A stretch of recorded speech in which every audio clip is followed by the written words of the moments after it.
Sports Racers, starring Zefrank.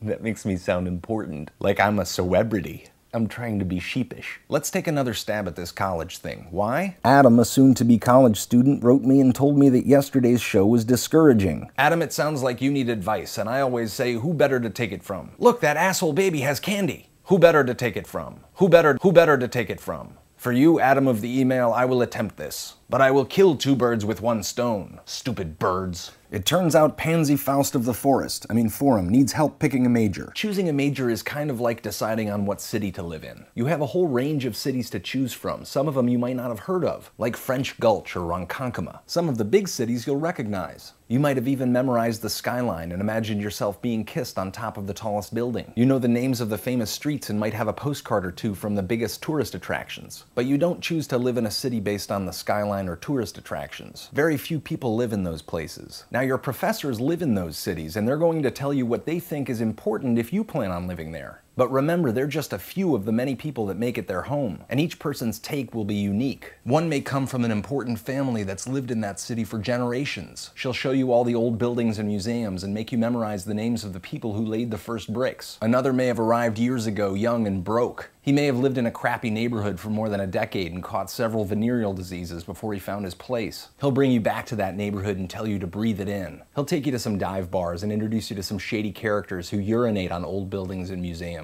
And he'll warn you that you're never safe. But if you're lucky, you'll also get someone who just moved there. Someone just like yourself a few years from now. That person will take you to a small store they just opened up, and it's doing pretty well. He'll show you what he sells for a couple minutes, but then he'll ask you to take a walk. And on that walk, he'll point and say things like, isn't that something? Ooh, let's jump that fence. Look, the urine on that old building almost looks like a pony. Your job is to listen to all these voices very, very carefully. The truth is, you probably won't live in just one city your whole life. If you're like me, you'll live in many. Personally, I don't think the question is which city is the best or most interesting. They all have museums, they all have playgrounds, they all have nightlife to a degree. And you'll always find friends. The question is, how do you become interested in the city that you find yourself in? That's why you listen to those people. It's not necessarily what, it's their different takes on how to become interested. So don't worry too much about the major you pick, but make sure you learn how to pee in the shape of a pony. This is Zefrank thinking so you don't have to.